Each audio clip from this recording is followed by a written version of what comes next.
¿Están listos para la palabra? Bien, muy bien. Si me ayuden, por favor, y vamos a Lucas capítulo 19, versículo 9 y versículo 10. Vamos a ir un poco rápido, tenemos otra ceremonia que vamos a oficiar más tarde. Lucas capítulo 19, versículo 9 y versículo 10. Cuando lo tengan pueden indicar con un amén, y si no lo tienen ya, están en las pantallas listos. Bien, leemos el nombre del Padre, del Hijo y del Espíritu Santo. Jesús le dijo: hoy ha venido la salvación a esta casa. Qué bonita frase, ¿no? Qué hermosa frase. ¿Por qué no la repetimos todos? Hoy ha venido la salvación a esta casa. Qué hermosa frase. A veces no vemos el peso de tal declaración, pero es una hermosa frase. Por cuanto él también es hijo de Abraham, versículo 10, porque el Hijo de Hombre vino a buscar y a salvar lo que se había perdido. Vamos a orar. Señor, te damos gracias, te bendecimos.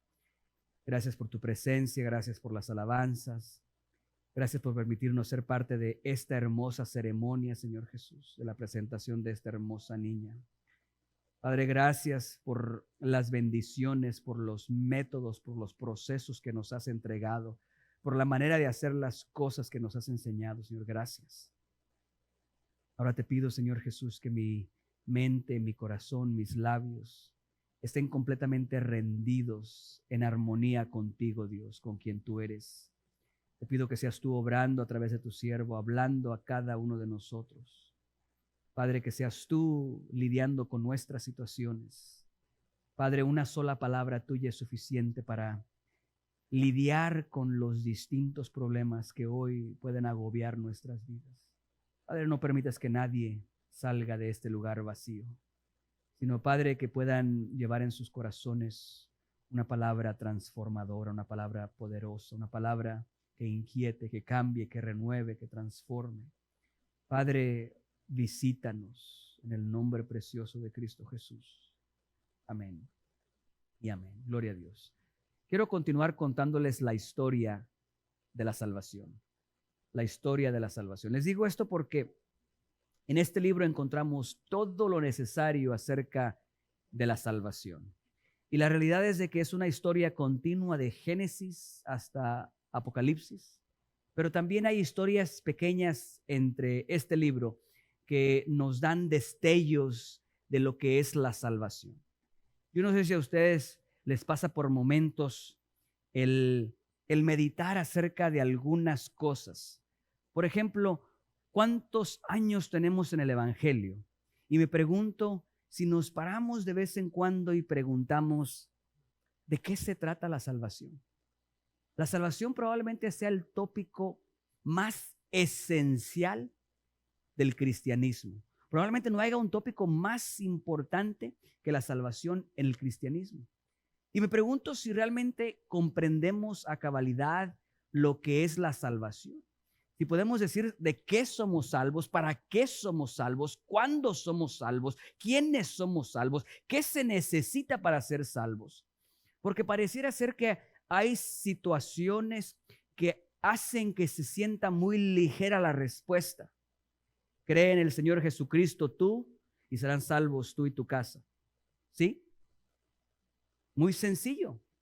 Porque con el corazón se cree para justicia, pero con la boca se confiesa ¿para qué? Para salvación. Es muy sencillo. Solamente tienes que creer que Él resucitó de entre los muertos. Tienes que confesarle con tu boca, creerlo en tu corazón y serás salvo. Pero realmente es así de fácil. Yo tengo el temor de que como cristianos muchas veces no hemos alcanzado a comprender lo que es la salvación en su totalidad. Por ejemplo, encontramos en Efesios capítulo 2, versículo 8 y 9, que la salvación es por gracia, por la fe, no por lo que nosotros pudimos haber hecho. Es un don de Dios y no es por obras para que nadie se le suba a la cabeza, se levante el cuello y diga yo, por lo que yo hago, soy salvo. Encontramos que la Biblia es muy clara en ese aspecto. Y sin embargo encontramos Santiago capítulo 2, versículo 14 al 17, que en el primer versículo nos dice, si alguien dice que tiene fe, pero no tiene obras, él pregunta, ¿será salvo? O sea, regresamos a lo mismo. Por un lado dice que solamente por fe, para que nadie se gloríe, para que nadie diga fue por lo que yo hice. Y por otro lado dice que si alguien tiene fe, pero no hay obras, que si realmente es salvo. Y él contesta ese enigma unos versículos más adelante, cuando dice que una fe sin obras es una fe muerta. Pareciera ser que entramos en una contradicción, porque por un lado se dice que no es por obras, es por fe, por el sacrificio de él en la cruz. Pero por otro lado dice que aparentemente la fe tiene que tener obras, si no, no es una fe verdadera. ¿Cómo se explica esto? De manera sencilla, pudiéramos decir que no es una contradicción. La realidad es de que tú y yo no podemos comprar la salvación. No hay nada que tú puedas hacer para convencer a Dios de que tú mereces la salvación. Nada lo podemos hacer. Pero por el otro lado también es una realidad que una persona que dice ser salva y no tiene obras es cuestionable. O sea, ¿por qué nosotros cambiamos nuestra manera de vivir? ¿Para ser salvos o la cambiamos porque ya somos salvos? O sea, ¿por qué nosotros dejamos de hacer ciertas cosas? ¿Para ser salvos o dejamos de hacer ciertas cosas porque somos salvos? Las obras son consecuencia de la salvación. Cuando nosotros somos salvos, inevitablemente va a haber una asociación con las obras a nuestro alrededor. Va a haber cosas que nosotros vamos a hacer como consecuencia de que somos salvos. ¿Les parece complicado el asunto de la salvación o les parece sencillo? ¿Puedes saber si eres salvo o no eres salvo? Le preguntaron a un obispo. Este obispo no llevaba sus ropas de obispo, entonces no se distinguía que era un hombre de Dios. Iba en el metro y se acerca una mujer, de repente le pregunta, ¿es usted salvo? Y él, aludiendo a su conocimiento de las lenguas involucradas en la Biblia, le dice, bueno, depende. Si te refieres a que fui salvo, a que si estoy siendo salvo o que si voy a ser salvo. Lo dividió en tres partes. Pareciera que la salvación fuera muy sencillo y lo acaba de dividir en tres cosas distintas. ¿Es la salvación algo sencillo? ¿Tienes tú la certeza de que eres salvo? Y tú dices, sí. Y luego el enemigo te trae a colación, te recuerda, ¿y qué fue lo que hiciste ayer? Bueno, entonces ya no estoy tan seguro. ¿Eres salvo? Sí, pastor. Yo he creído en mi corazón que Jesús resucitó. Soy salvo. Y de repente viene el enemigo y empieza a manipular los pensamientos. Por eso es que iniciamos esta serie, buscando traer un poco de claridad. No sé si recuerdan, hice 3 preguntas la semana pasada. Hoy vamos a tener el examen acerca de eso. ¿No les pareció chistoso? Bueno, les preguntaba, ¿de qué se trata la salvación? ¿Para qué somos salvos? O sea, ¿cuál es el propósito de la salvación? ¿Será que el propósito de la salvación es simplemente el remover los pecados? ¿Será que el propósito de la salvación es remover las consecuencias del pecado? ¿Qué padre, no? Que tenemos una lista larga de pecados, consecuencias que vienen como consecuencia del pecado y que la salvación venga y las renueva. ¿Será que solamente es eso la salvación? Dice Jesús aquí que el Hijo del Hombre vino para buscar y para salvar lo que se había ¿qué? Perdido. Lo que se había perdido. Y muchos aludían a que se trataba del pueblo de Israel. Sin embargo, esto va mucho más allá. No sé si recuerdan que la semana pasada les mencionaba que Jesús dijo, yo soy la resurrección y la vida. El que cree en mí, aunque esté muerto, vivirá. Y el que vive, no morirá, vivirá para siempre. Y les mencionaba que a mí me recordaba eso al jardín del Edén. Porque Jesús estaba diciendo que el que crea en él no morirá. Y Dios les dijo en el jardín del Edén que el que coma del fruto ciertamente morirá. Parecía ser que Jesús estaba recuperando algo que se había perdido. ¿Están conmigo? Ese sacrificio de la cruz nos permitió a nosotros recuperar algo que se había perdido. La salvación, la definición en su manera más básica y natural de la salvación, ¿saben qué es? Es rescatar. Rescatar y restaurar lo que se había perdido. Algo se había perdido. La salvación se encarga de rescatar aquello que había sido distorsionado, dañado, olvidado, perjudicado, y lo restaura y lo pone en su estado original. ¿Qué es la salvación? La salvación no es para que tus pecados solamente sean borrados. La salvación no es para que las consecuencias de tu pecado ya no te agobien. La salvación es para que seas rescatado del estado en el que el enemigo nos ha dejado y que pueda ser puesto en la posición original que Dios te pensó. Cuando Dios te pensó a ti y me pensó a mí, Él tenía un plan para nosotros. Llegó el enemigo y hace lo que siempre hace: roba, busca matar, busca destruir, distorsionar lo que Dios ha hecho. Observa nuestras vidas y ¿cuántos de ustedes podrán decir que vivimos por debajo de lo pensado de Dios? O sea que Dios tiene algo para nosotros y nosotros vivimos por debajo de eso. ¿Sabes qué necesitamos cuando eso es la realidad? Necesitamos ser rescatados y ser restaurados al pensamiento original de Dios para cada uno de nosotros. Para eso es la salvación. Les preguntaba la semana pasada si la salvación es visible. ¿Ustedes pueden ver si alguien es salvo? ¿Se puede realmente ver si alguien es salvo? A lo mejor puedes decir tú: pastor, sí se ve. Usted se ve que es salvo. A veces nos dejamos engañar porque el que está enfrente con el saco se ve muy bien. Porque el que está enfrente con el saco se ve muy bien. Oye, ni un amén. Oye, por lo menos alguno.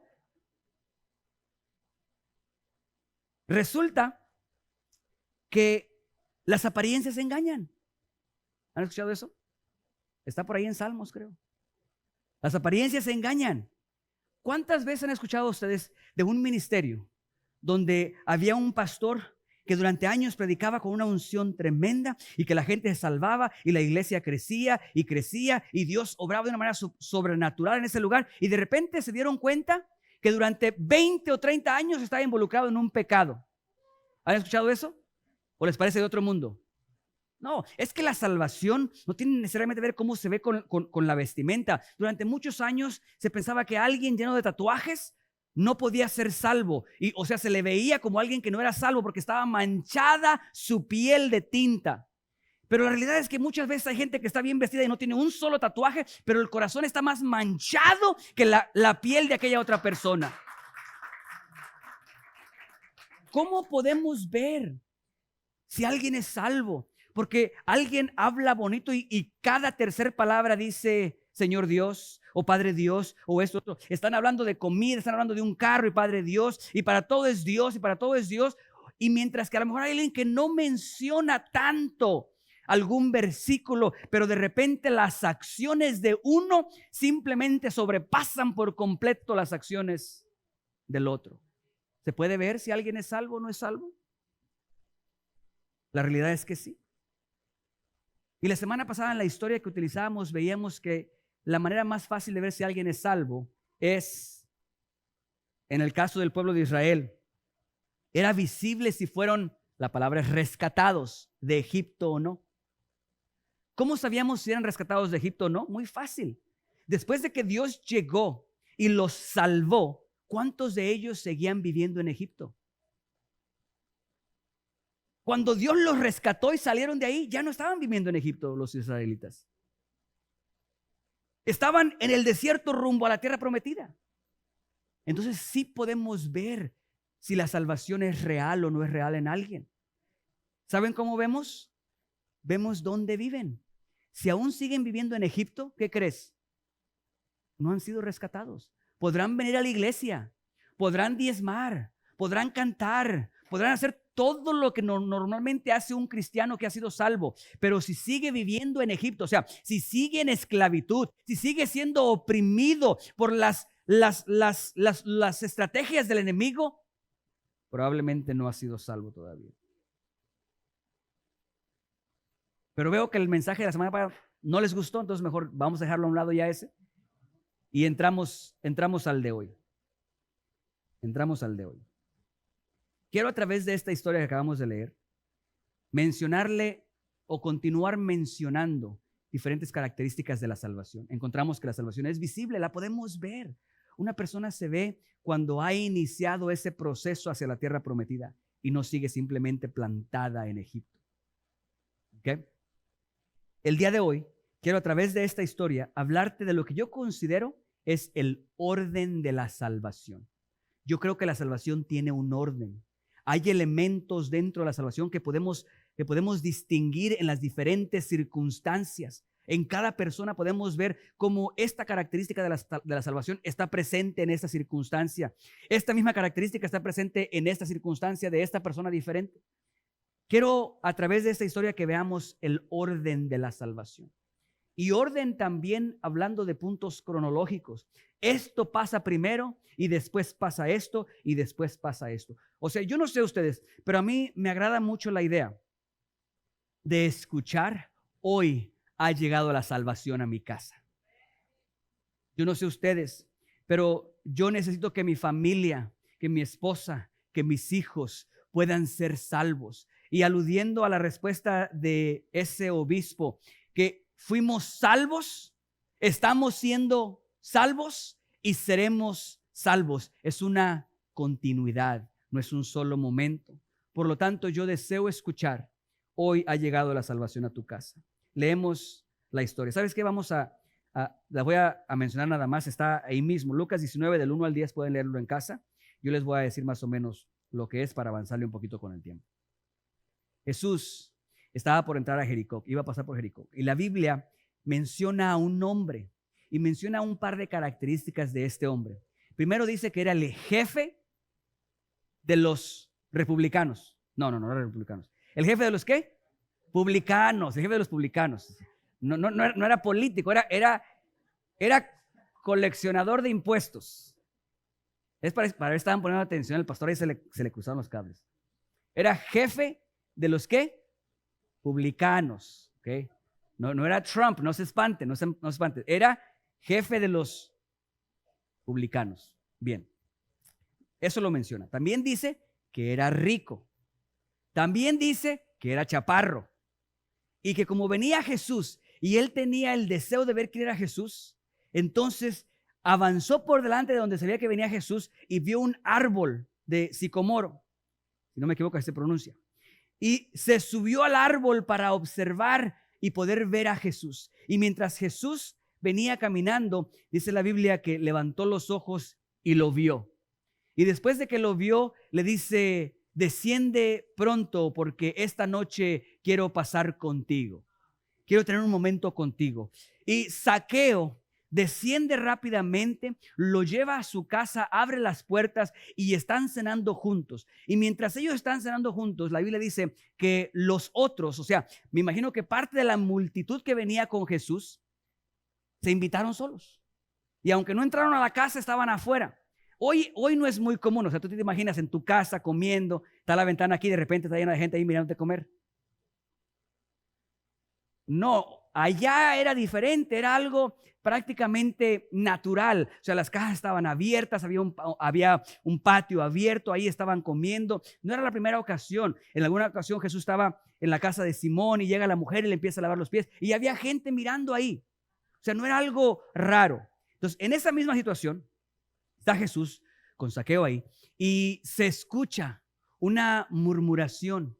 Mira, comiendo con pecadores, o con este hombre que es pecador.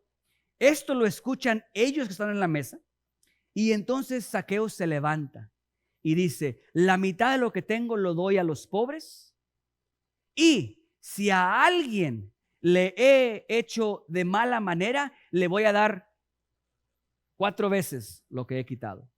A esa actitud Jesús después responde, dice: este día ha llegado la salvación a esta casa, porque él también es un hijo de Abraham. Y después dice la frase que todos conocemos: porque el Hijo del Hombre vino para buscar lo que se había perdido, para buscar y salvar lo que se había perdido. Esa es la historia.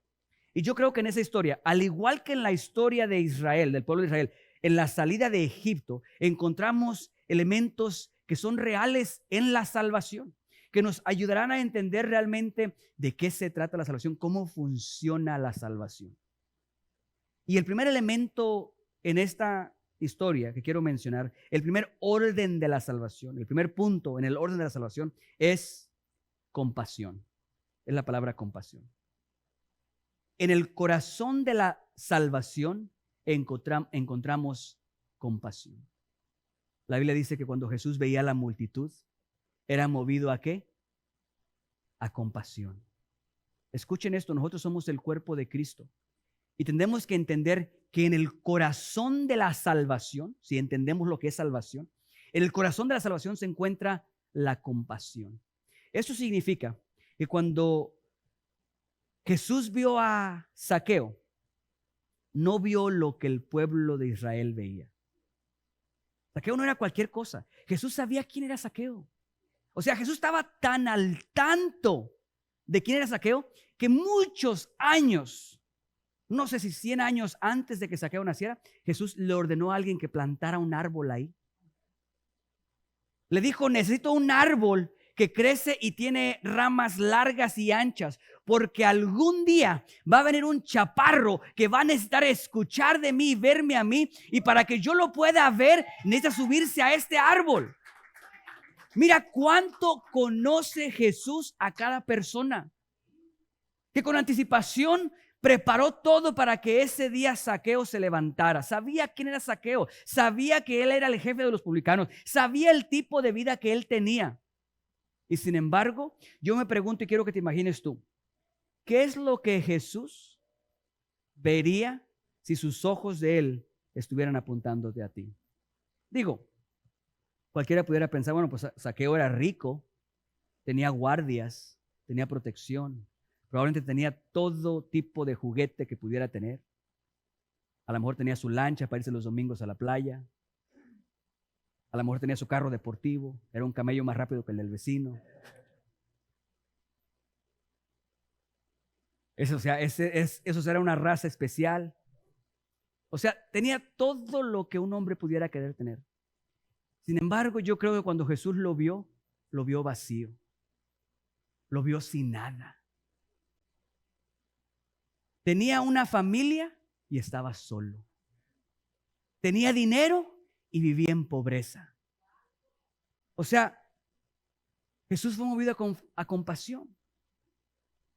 Y eso es lo que es importante que nosotros veamos, porque muchas veces cuando la gente entra aquí, vemos el pecado, vemos lo malo, y lo último que hacemos es tener compasión de esa persona.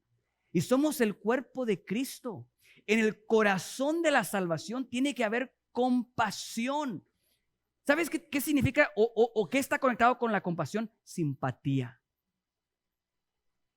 O sea, ponerme en el lugar de la persona. ¿Cómo reaccionaría yo si yo hubiera pasado por esa situación? Es muy fácil a veces atacar. No debiste haber hecho eso. No es lo mismo ver el toro desde afuera que estar enfrente del toro. De afuera es muy fácil criticar. Falló el penal, menso. ¿Cómo lo falló? Tan fácil, no había ni portero ya y la falló. De afuera todos son Maradona. Pero ni uno jugó profesional.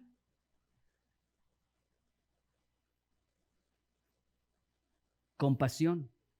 Y miren que la compasión tiene diferentes maneras de que Dios se manifieste. Y a esto es lo que me refiero. Cuando alguien se acerca conmigo y me dice, muchas veces aquí los miércoles en la oración hacemos oración por hermanos que tienen dificultades. Y dicen, oren por mi familia o por mi hermano que tiene esto, tiene lo otro y están sumidos en las drogas o esto, lo que sea. Y al orar por ellos tenemos que entender algo. Que lo que inicia todo es Dios y no nosotros. A veces se nos olvida a nosotros. Es la compasión de Dios el inicio de la salvación. Porque a veces se nos olvida a nosotros que no fuimos nosotros quien decidió venir a los pies de Cristo. No fuimos nosotros quien un día dijeron, quiero cambiar ya. Ya me cansé de este estilo de vida. O sea, es mi idea, Dios, no eres tú. Soy yo el que quiere cambiar. No es así. Siempre es Dios. Inicia con la compasión de Dios. Podemos decir que fue Zaqueo el que tenía la curiosidad. No, fue Dios el que plantó el árbol que iba a estar ahí porque él iba a llegar. Él fue el que inició todo. No fue Zaqueo, no es nuestra idea. Todo inicia con la compasión de Dios. A veces es la curiosidad la que nos lleva ahí. Hay gente que dice, estos cuates vivían bien mal, empezaron a servirle a Dios y su vida ha cambiado. A lo mejor sí funciona eso lo de Jesús.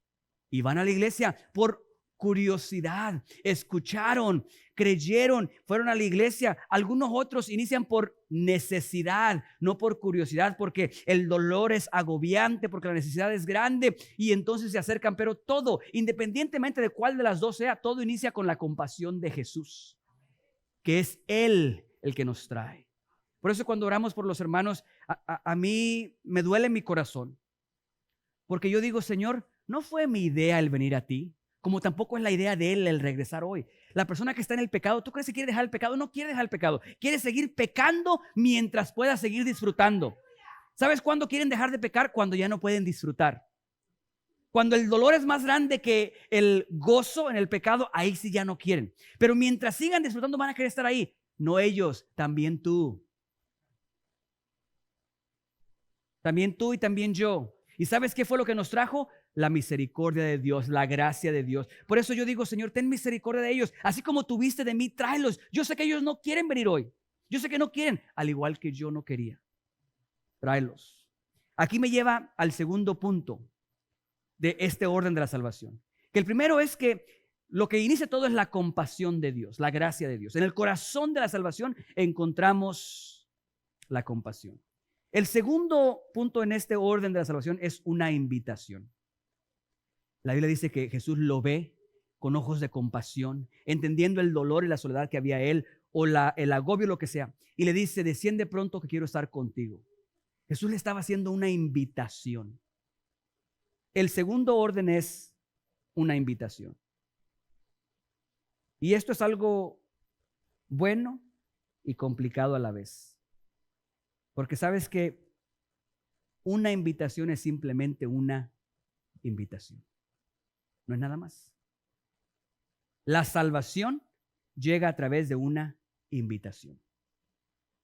La salvación no es a la fuerza. Eso es lo que estoy diciendo. Es una invitación.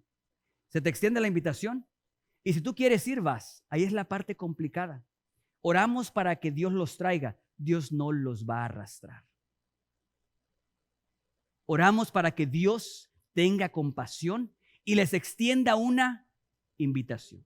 Mateo 20 inicia diciendo, porque el reino de los cielos es semejante a un hombre, padre de familia, que saliendo fue y contrató y menciona a la primera hora, tercera hora, sexta, novena y 11ª hora.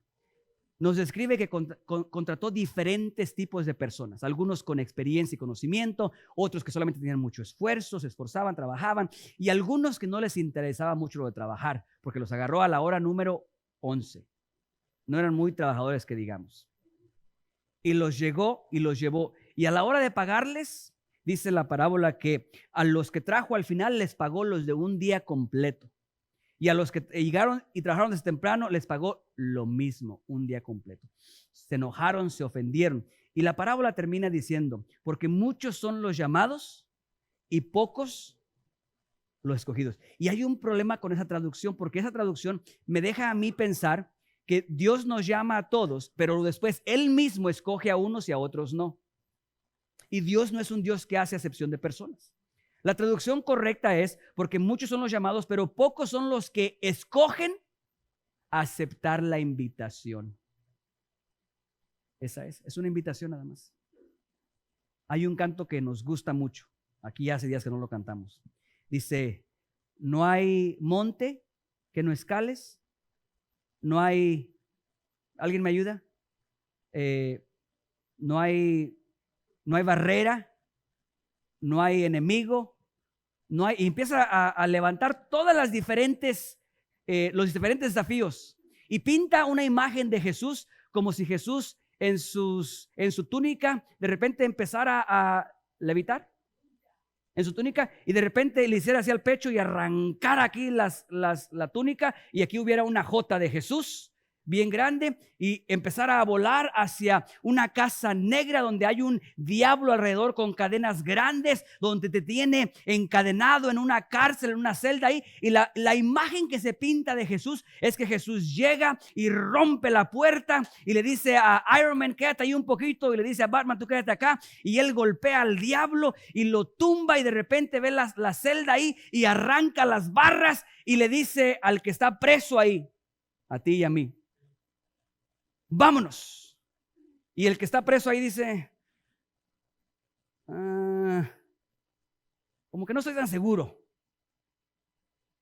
O sea, escúchame, porque la salvación nosotros creemos que lo que pasa después es que Jesús te agarra, quieras o no, te vas para la casa y vas a hacer lo que yo te digo que hagas. Y no funciona así.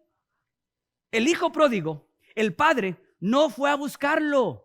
No fue por él, no fue y le dijo, no sabes lo que estás haciendo, regrésate a la casa, a donde yo tengo planes para ti. No fue por él. Él solito tenía que regresar. La salvación es una invitación. Y yo tengo el temor que hay gente que después de que Jesús rompe las cadenas del pecado, todavía sigue duditativa para ver si sale de la cárcel o no. Empieza a decir,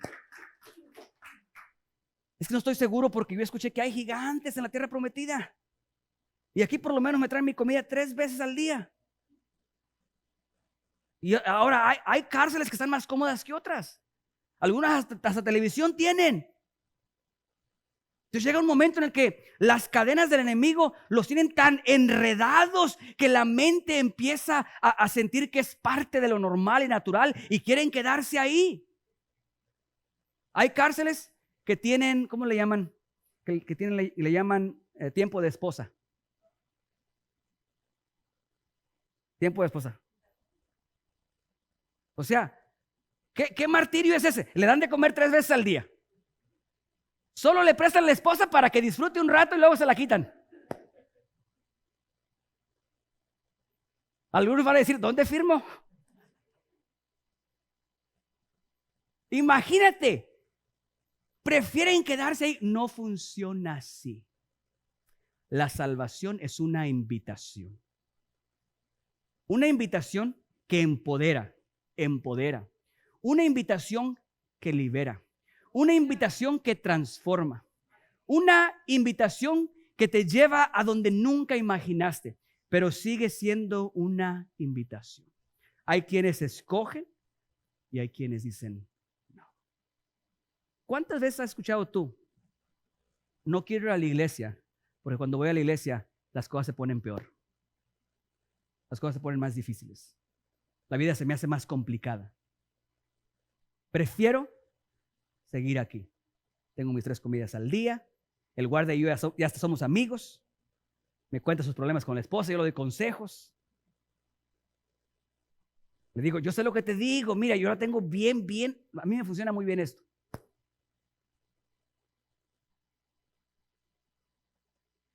Es una invitación. En realidad, oro que veas y determines que realmente tomemos la salvación por lo que es. La salvación es rescatar algo que se había perdido y ponerlo en su lugar original. Es por eso que la salvación y el continuar pecando no van. La gracia y la justificación de Dios es para la ruta, para que salgas de Egipto e inicies ese peregrinaje a la tierra prometida.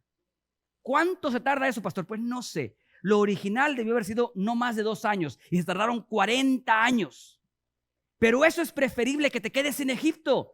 A lo mejor eres terco, a lo mejor eres necio, a lo mejor no aprendes a la primera, a lo mejor batallas un poquito. No importa, inicia ese peregrinaje en el proceso. A través de la justificación de Dios tendrás el tiempo para la santificación en tu vida. Bien, van 2. El primer orden es la compasión. La compasión de Dios inicia todo. Es el activador, disparador, si algunos, el gatillo, ¿sí? La compasión de Dios, ahí inicia todo. Número 2, es una invitación. Una invitación. Es por eso que entonces el decir yo confieso a Jesús como mi Salvador, el aceptar esa invitación, te lleva ahora a emprender ese viaje hacia la tierra prometida, hacia tu promesa, hacia lo que Dios tiene para ti. Y número 3, con esta voy a concluir, si me regalan 7 minutos. ¿Me dan 7 minutos más? 20, gloria a Dios. ¿Alguien me da más de 20? 30, ¿quién más? ¿Quién más da 30? ¿Más de 30? ¿Quién más da 30? 30. 40 aquí. Gloria a Dios. Gracias, mis hermanos, por su bondad. El número 3 lo encontramos en el versículo 8 y versículo 9.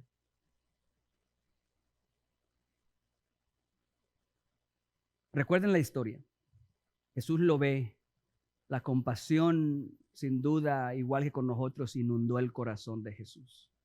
Fue movido y lo trajo, lo acercó, tuvo un momento con él. Y en ese momento se levantan aquellos, y quiero que escuchen esto, porque la voy a leer, me quedan unos minutos, la voy a leer. Si me ayudas, por favor, y me pones el versículo, está bien, el versículo 8. Dice, entonces Zaqueo, puesto en pie, dijo al Señor, he aquí, Señor, la mitad de mis bienes doy a los pobres. Y si en algo he defraudado a alguno, esa frase, desde la primera vez que escuché este pasaje, como que no se asentó bien en mí. Y les voy a decir por qué. Porque la imagen que nos da la descripción de la historia en la superficie es que Zaqueo era un hombre pecador.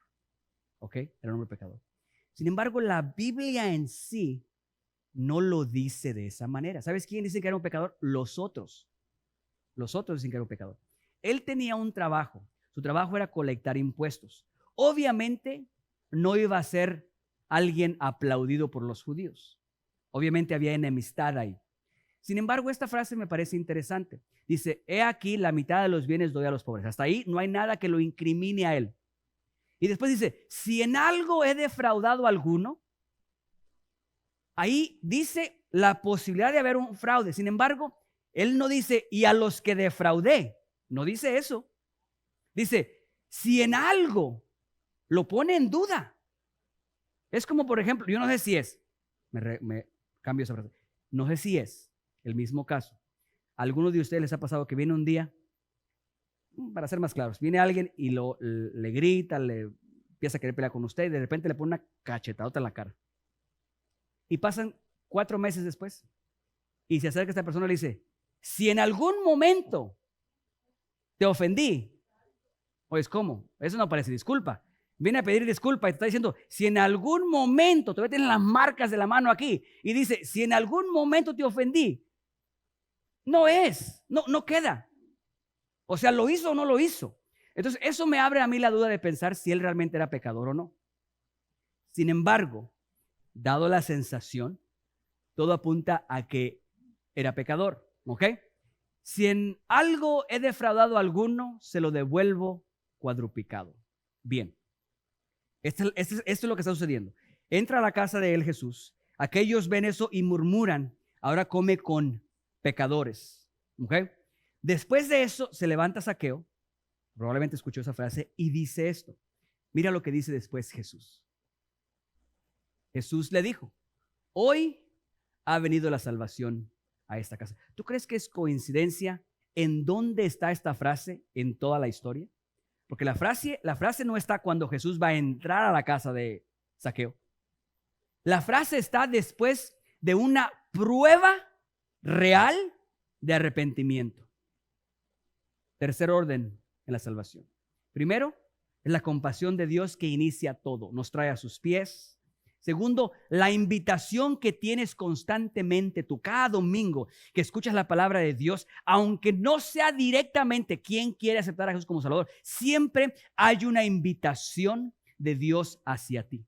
Una invitación que seas parte del reino de los cielos. No para que cuando mueras vivas eternamente, no, para que aún en vida vivas eternamente y que vivas con esa seguridad de que tienes vida eterna. La número 3 es el arrepentimiento. El arrepentimiento abre la puerta para la salvación.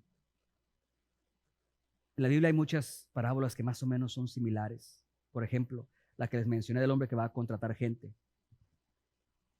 Perdón, todos trabajando, revueltos, todos. Y al final se hace un corte de caja. Muchos son los llamados y pocos son los que escogen aceptar el llamado. ¿Okay? Hay otra, que es la de la red, se avienta la red y dice que agarra todo tipo de peces, todo tipo. No dice que agarró buenos, malos, de esto, no, agarró de todo tipo. Y al final se separa lo bueno y lo malo. La misma sensación de que todos tenemos acceso, pero que al final va a haber un corte de caja. Todos tenemos acceso a la compasión de Dios. A todos se nos hace una invitación. Todos podemos aceptar esa invitación y avanzar y ser parte del estanque de Betesda y nadar por las aguas del estanque de Betesda. Sin embargo, lo que es una realidad es de que si no ha habido arrepentimiento en tu vida, tú podrás continuar siendo parte de nosotros, recibirás sonrisas, apoyos, oraciones, ayudas, lo que tú quieras en la iglesia, pero en algún momento tendrás que darle cuentas a Dios.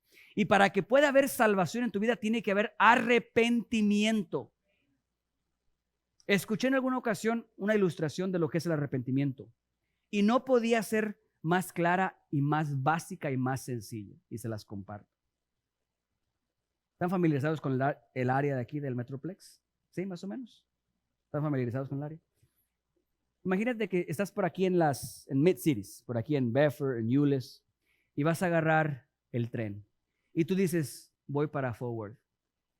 Y de repente te subes al tren y empiezas a ver 5 minutos de Irving, 10 minutos de Dallas, 5 minutos de Garland, 15 minutos de Mesquite. Y tú dices, estoy en el tren equivocado. 20 minutos para Tyler. Y de repente ya ves el mar, ya estás yendo a la costa del Golfo de México. Y tú dices, es que estoy en el tren equivocado. Y ya ahora el tren se metió al agua también y sigues en el mismo tren. Eso no es arrepentimiento. El que alguien diga, yo sé que estoy mal y lo sigue haciendo, no es arrepentimiento. Eso no cuenta como arrepentimiento. Lo único que cuenta como arrepentimiento es cuando tú ves que dice Irving, no, ese va para el lado equivocado. ¿Dónde está la siguiente salida? La siguiente salida, aquí está. Ahí mismo te sales, te bajas y te subes al siguiente tren. Mientras tú estés haciendo lo que sabes que a Dios no le agrada, que tú sabes que está mal, jamás podrás decir que eres una persona que ha sido salva, porque la salvación está sujeta al arrepentimiento. De lo contrario, la gracia de Dios es en vano. La pisoteamos. Entonces, el arrepentimiento es esencial. ¿Cómo vemos el arrepentimiento en él? Inmediatamente cambió su estilo de vida. Se dice, no en la Biblia, en los libros de historia alrededor de la Biblia, que Zaqueo se convirtió no solo en un pastor, sino que se convirtió en un obispo. Alguien que pasó de ser un instrumento del Imperio Romano a convertirse en un instrumento del Dios vivo. Todo eso gracias a la salvación de Dios. Todo eso gracias a escuchar que la salvación había llegado a su casa. ¿Cómo? A través de la compasión. La compasión abrió la puerta por necesidad, por curiosidad, pero fue la compasión. Recibir la invitación y aceptarlas. Todos tenemos una invitación aquí para aceptar servirle a Dios. Pero tiene que haber un arrepentimiento. Mira, si te has dado vueltas en el desierto y no has entrado a la tierra prometida, es mejor ahí que en Egipto. No te quedes en Egipto. Si te da dificultad entender los conceptos de Dios y batallas y por eso cometes errores, sigue buscando la promesa de Dios. Él se encargará de purificar, santificar, de renovar, de restaurar, pero inicia esa ruta hacia la tierra prometida. Es importante, miren, no sabemos qué nos toca mañana. Yo tengo días buenos y tengo días malos. Gracias por no decir amén rápido. No, en serio, gracias, porque hubieran dicho amén rápido y uno se agüita. Tranquilos, hermano. Tengo días buenos y tengo días malos. Hay días en los que siento que la vida eterna está impregnada en mí ya y que Dios en su totalidad tiene control sobre mi vida. Y hay días en los que cuestiono si realmente estoy sirviendo a Dios en lo que Él me ha llamado a servir. No hablo del pastorado, sino en la forma, si he hecho lo que Él me ha llamado a hacer. Y es importante que tengamos una idea clara de lo que es la salvación, para que podamos vivir de acuerdo, porque no sabemos cuándo nos toca. No sé si ustedes recuerdan, hubo un tiroteo hace unos años aquí en White Settlement, una iglesia por aquí en White Settlement. Estamos hablando de 15 minutos de aquí, un tiroteo. Alrededor de esa semana, un tiroteo en un Walmart en la frontera por allá. En esos días, en el servicio de inglés, estábamos aquí más o menos en este momento del servicio, en la parte final. Están sentados todos y entra un hombre que nunca habíamos visto antes por allá. Y entra bien lento, bien suave, caminando pasos despacio. Parecía como que lo estaba haciendo a propósito para generar suspenso. Iba caminando despacio, despacio. Y están sentados aquí mi esposa, el pastor Brian con su esposa, y de repente viene y se para ahí en la banca de enfrente. Les recuerdo, acababa de pasar un tiroteo en una iglesia aquí y uno allá. Y este hombre llega callado, con muchas sospechas, y habiendo bancas atrás libres, viene y se sienta ahí enfrente. Yo no sé si Dios estaba haciéndome una prueba a mí, que voy a hacer, va a salir corriendo o qué. Tal vez quien pueda. No, y de repente llega y antes de sentarse, mete la mano a la bolsa. Yo dije, ¿qué traes? Sacó una Biblia. Pero ya para cuando él sacó la Biblia, yo ya estaba que yo ya había orado unas 4 o 5 veces, Señor. Gracias por permitirme servirte. Gracias por adorarte. Gracias por todo. Y se sentó. Les digo esto porque pareciera broma. Pero hay momentos en los que realmente siento que ya estamos tan involucrados en la presencia de Dios que pase lo que pase, todo está bien ya. Todo está bien. Y hay momentos en los que batalla uno para pensar que Dios continúa creyendo que uno es la persona correcta para el llamado. ¿Sí? ¿Me escuchas? Es por eso que tenemos que tener claro qué es la salvación. Porque la salvación no es un evento aislado hace 15 años donde dijiste te acepto como mi salvador. La salvación es algo que continúa y que se espera para el día en el que dejemos de existir. Fuimos salvos, estamos siendo salvos y seremos salvos. Pero lo importante es que realmente en tu corazón digas, Señor, si hoy tú vienes, yo estoy listo. Si hoy tú vienes, si hoy tú decides llamarme, no tengo nada que reclamarte.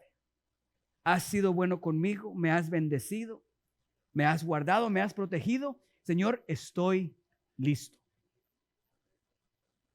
Estemos realmente listos.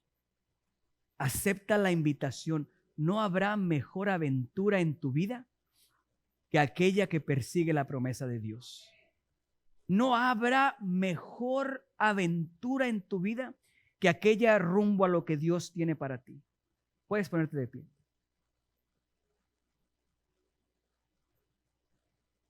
No quiero despedir sin dar la oportunidad.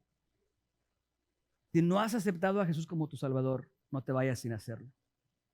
Y escúchame, yo no estoy coleccionando amenes. En serio, yo no estoy contando cuántas personas han dicho que sí al llamado. ¿Sabes qué es lo que yo quiero? Quiero que aquel que hace una confesión la respalde después en su casa sin importar quién se lleve el crédito. Sin importar a quién le corresponda. Aquel salvó tantos. No soy Saúl para preocuparme por David que tiene 10,000. Cada uno de nosotros estamos en la misma ruta. Lo importante es que las personas sean salvas. Y el ser salvo no es cuestión de un momento, es cuestión de una ruta hacia la tierra prometida. Voy a orar y si alguien necesita oración, le voy a pedir a alguno de los pastores que esté listos o ancianos. Si alguien necesita oración, puede pasar al altar. Ya terminamos temprano porque tenemos una pequeña ceremonia rapidito. Pero quiero hacer una oración. Puede inclinar su rostro. Y si alguien necesita pasar al altar, no se preocupe, puede pasar al altar por un momento. Padre, te bendigo y te glorifico. Tú eres bueno y eres maravilloso. Gracias, Señor, por tu palabra. Gracias por tu misericordia y por tu gracia. Gracias por lo que tú eres. Gracias por tu bondad. Gracias, Señor. Gracias por tan grandes bendiciones. Pido que bendigas a cada persona en este lugar. Oro que en su mente, en su corazón, empiecen a lidiar con la salvación de una manera distinta. Y que podamos, Padre Santo, servirte, obedecerte, vivir para ti cada momento de nuestras vidas.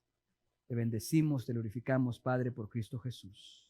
Bendigo a cada persona en este lugar. En el nombre de tu Hijo amado, por Cristo Jesús. Amén. Gloria a Dios.